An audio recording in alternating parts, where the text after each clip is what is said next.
আসসালামু আলাইকুম। সবাই কেমন আছেন? যে যেখান থেকে আমার ভিডিওটি দেখছেন আশা করছি সবাই সুস্থ আছেন, ভালো আছেন। আজকে যে আমি ড্রেসটি বানিয়ে দেখাবো এই একই ডিজাইনের ড্রেসটির মধ্যে হাতের কাজ করার ভিডিও দিয়েছিলাম আর সেখানে একজন ভাইয়া কমেন্ট করেছিল যেন ড্রেসটির কাটিং এবং সেলাই দেখাই।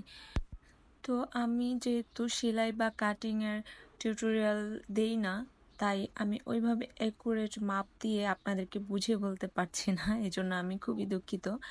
আপনারা যারা দর্জির কাজ পারেন, আশা করব ভিডিওটি দেখে বুঝে নিতে পারবেন আমি কিভাবে বানিয়েছি। যারা বিগিনার আছেন তারা আসলে বুঝতে পারবেন না, কারণ আহ, তেমন বুঝিয়ে কিছু বলছি না দেখে যতটুকু শেখা যায় আর কি, দেখে যতটুকু শিখতে পারেন আর কি। কারণ হচ্ছে ওইভাবে বুঝিয়ে বলার মতো মানে অভিজ্ঞতাটা আমার আসলে নেই, ওই দক্ষতাটা। আপনারা প্লিজ একটু দেখে বুঝে নেন আমি কিভাবে কাটছি। তবুও আমি যতটুকু পারি আপনাদেরকে বলে দিচ্ছি যে আমি এই ড্রেসটির পাইপিংটি আসলে চিকন করে দিয়েছি, যার কারণে ড্রেসটির সৌন্দর্য এখানে বেশি ফুটে উঠেছে। যদি চিকন করে দেন তাহলে দেখবেন খুব সুন্দর লাগে দেখতে। আর বুকের যে পার্টটা ওটা একটু ছোট করে দিলে আরো সুন্দর লাগে। আমি যে কাপড়টা দিয়ে ড্রেসটি তৈরি করছি এই কাপড়টা ছিল একটা টুকরা কাপড়, যেমন দোকানে পাওয়া যায় যে টুকরা হিসেবে বিক্রি করে, সেইখান থেকে নেয়া কাপড়টা। যে কারণে এটা একটু উস্কো খুস্কো হয়ে আছে, গুচকানো, যার কারণে আমাকে মানে একটু কাটতে বা মাপটা নিতে একটু সমস্যা হচ্ছিল। এটা যদি আগে ধুয়ে নেওয়া হয় বা আয়রন করা হয় তাহলে কাজটা করতে আরো বেশি সুবিধা হয়। তো আমি তো এই কাপড়টা কেটে নিলাম, একদমই সিম্পল, বেশি ঝামেলা নেই কাটার, কারণ গলা কাটতে হয় না, হাতায় কিছু করতে হয় না।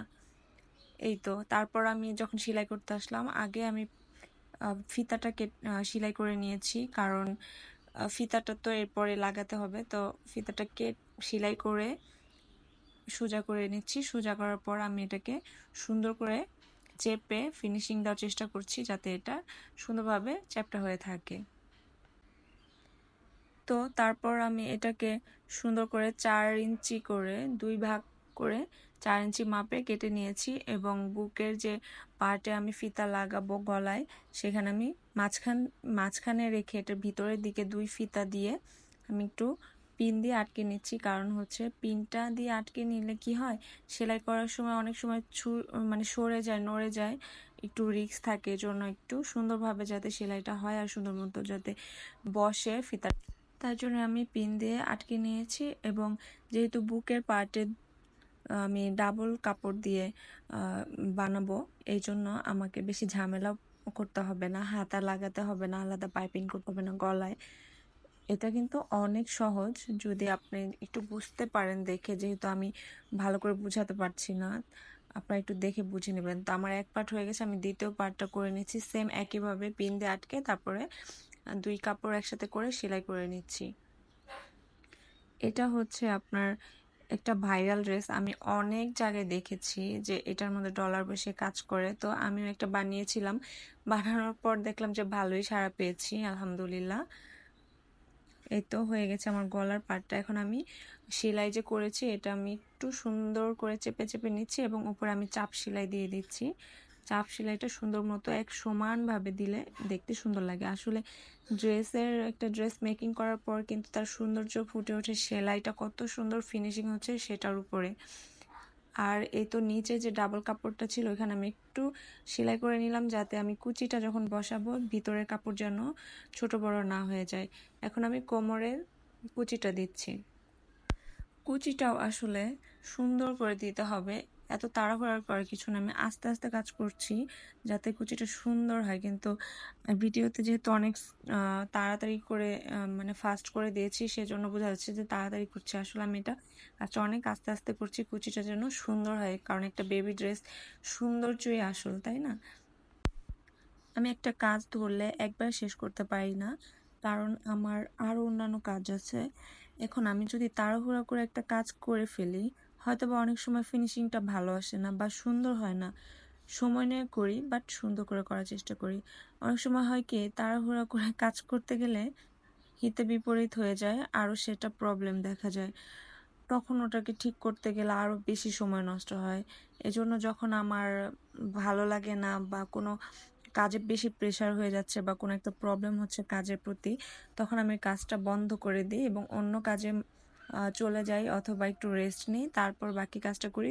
তখন আবার যখন পরবর্তীতে ফিরে আসি কাজটা করতে, তখন আবার যে কোনো প্রবলেমই সলভ হয়ে যায় খুব তাড়াতাড়ি।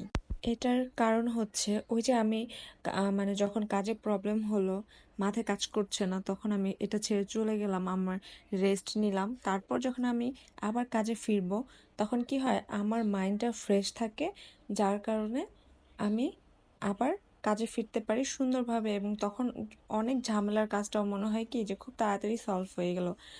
আমার কাছে বিশেষ করে এরকম মনে হয়। আর যদি মাথায় অনেক প্রেশার নিয়ে ওই ঝামেলার কাজটা করতেই থাকি, হিতে বিপরীত হয়ে আরও উল্টা পাল্টা হয়ে যায়, আরও জিনিসটা নষ্ট হয়ে যায়, তাই না? তো ড্রেসটা কিন্তু কমপ্লিটই হয়ে গেছে অনেকটা। এখন শুধু আমি নিচের পায়টা চিকন করে সেলাই করে দিচ্ছি, কারণ এই ড্রেসটার হচ্ছে 19 ইঞ্চি লং দেওয়ার কথা ছিল, কিন্তু কাপড়টা যেহেতু ছোট, এজন্য 18-র একটু বেশি লং হয়েছিল। আমি এই জন্য চিকন করে পাইপিংটা সেলাই করে দিয়েছি। এই তো কমপ্লিট হয়ে গেছে, দেখতেই পাচ্ছেন ড্রেসটা অনেক সুন্দর লাগছে মাশাল্লাহ। ভিডিওটি দেখে যদি আপনাদের একটু ভালো লাগে, অবশ্যই আমার চ্যানেলটিকে সাবস্ক্রাইব করে দিবেন, লাইক কমেন্ট তো করবেন, আর কমেন্টস করে অবশ্যই জানাবেন কেমন হয়েছে। পাশে থাকবেন, ভালো থাকবেন, যে যেখানে আছেন সবাই সুস্থ থাকুন। আল্লাহ হাফেজ, আসসালামু আলাইকুম।